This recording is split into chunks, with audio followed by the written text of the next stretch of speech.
Welcome. I've created a series of open channel flow animations that I'd like to share with you. This animation shows the transition between an upstream reach with one slope and a downstream reach of varying slope. The upstream reach is steep and the downstream reach starts out being mild, but over the course of the animation, the slope of the downstream reach increases such that ultimately the downstream reach is actually steeper than the upstream reach. Along the way, we'll see a hydraulic jump that translates from upstream to downstream. Before we start the animation, let's first go over the different subfigures that you see on the screen in front of you. So this upper figure is the system itself. We have elevation plotted on the vertical, length along the channel on the horizontal, flow enters from the left and exits on the right. The water surface is painted a color, so we have cyan when we're at normal depth, and then we have some sort of colored curve if we're on a gradually varied flow curve, in this case an S1, and then again normal depth cyan. The dashed red line is critical depth, so it's going to be the same depth throughout the system. The dashed black line indicates where normal depth is. So our system starts at normal depth, has a hydraulic jump, currently has an S1 curve up to normal depth on the downstream reach. Since normal depth is less than critical depth on the upstream reach is steep. Since the opposite is true on the downstream reach, normal depth is greater than critical depth, the downstream reach is mild. In the lower right, we have an EY, or energy depth diagram, and it's going to show the evolution from the upstream end to the downstream end. So in this case, we start here at the cyan circle. We're at normal depth there. We undergo a jump to the conjugate depth here, and then along this S1 curve, we're gaining depth, and then we're at this location, normal depth, all along the downstream reach.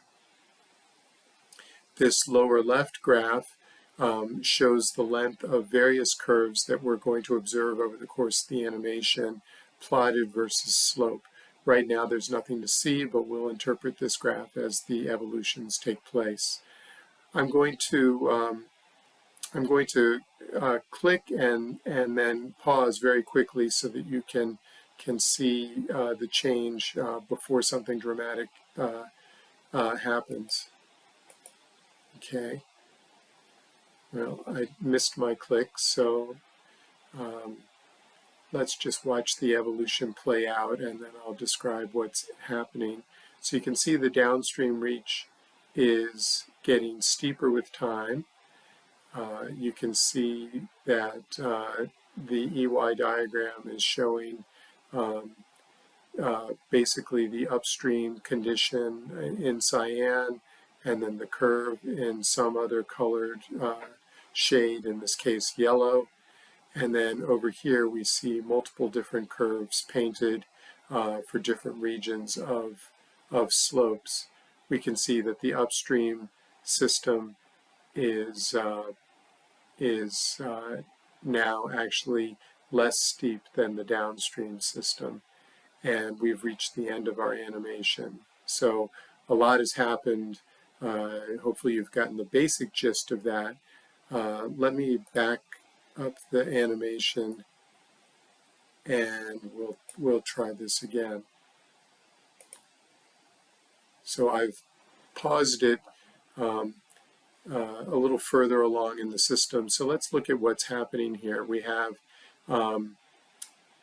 as we did initially, we have normal depth, a hydraulic jump, and an S1 curve to normal depth on the downstream reach.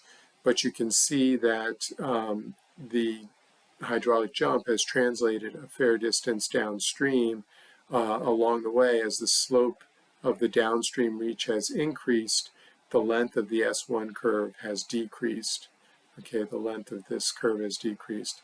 Let me try to incrementally move us just a little bit further downstream. Okay, I've managed to pause us where the hydraulic jump is exactly at the break-in slope. And so what does this say? It says conjugate slope. This is subtle, but we have normal depth to basically the break-in slope. The downstream reach is at the slope such that the normal depth on the downstream reach is exactly the conjugate depth to the normal depth on the upstream reach. Therefore, a jump happens right at the interface between the two reaches. Okay, so conjugate slope means a slope that creates a depth on the downstream reach that is a normal depth on the downstream reach that is the conjugate to the normal depth on the upstream reach. Let's let this evolve just a little bit further. Okay. And so now we see a curve being painted in magenta. The hydraulic jump has moved downstream. We have a curve in magenta. That's an M3 curve.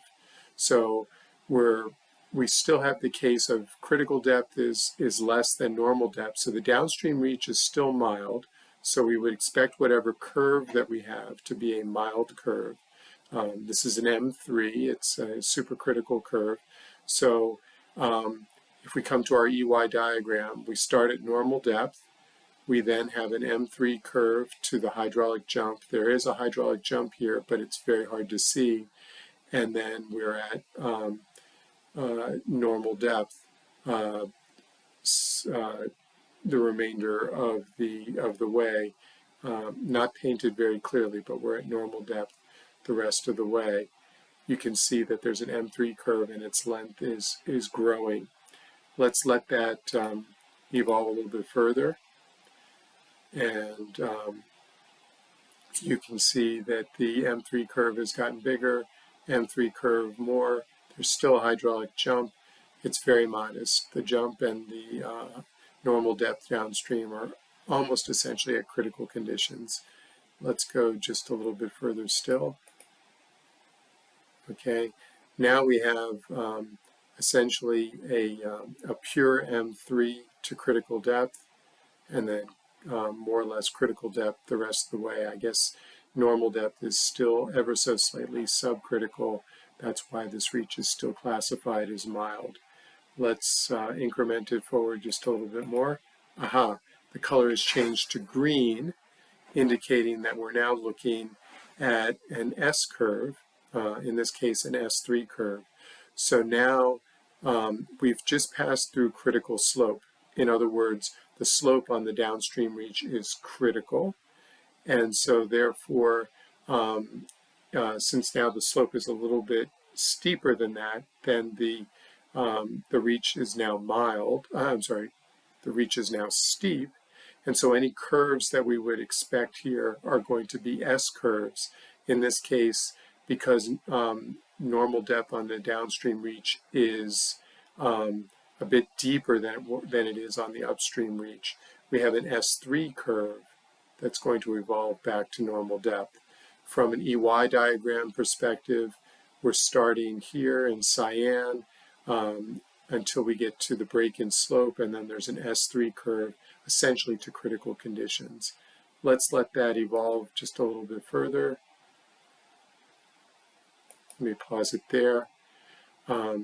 Now you can see a clear differentiation between the downstream normal depth, which is clearly less than the critical depth.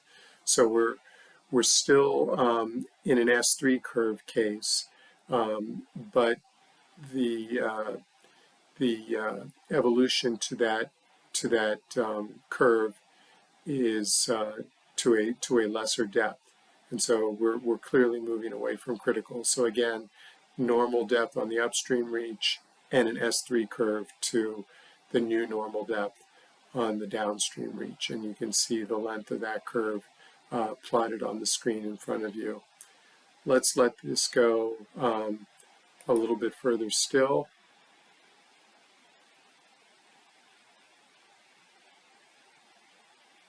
And I'll stop it right there.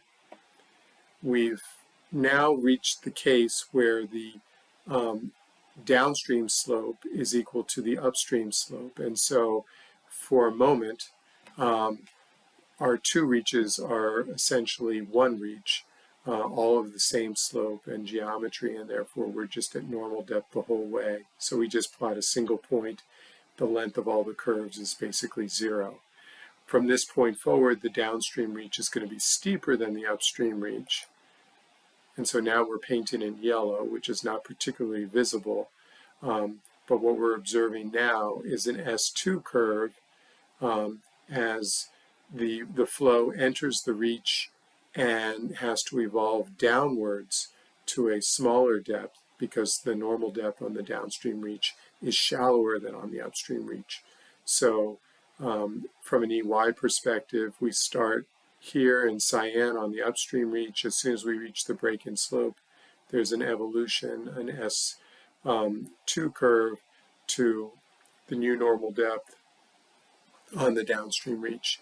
And you can see here how that length evolves over the course of the animation. Let's watch this whole thing one more time so we can see that jump translate downstream as the downstream reach gets steeper. Let's watch the whole thing one time through. Okay, there's the jump moving downstream. Now we have the M3 curve. Now we've reached critical slope. Now we're steep downstream. Now we're essentially all the same slope, both upstream and downstream. And now downstream is actually steeper than upstream.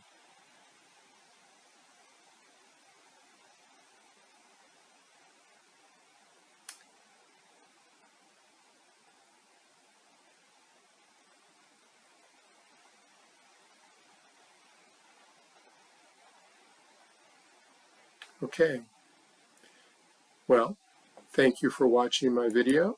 I hope you enjoyed it. Please let me know if you have any questions in the comment area below. Also, you can click in the description to watch other videos explaining concepts from my book.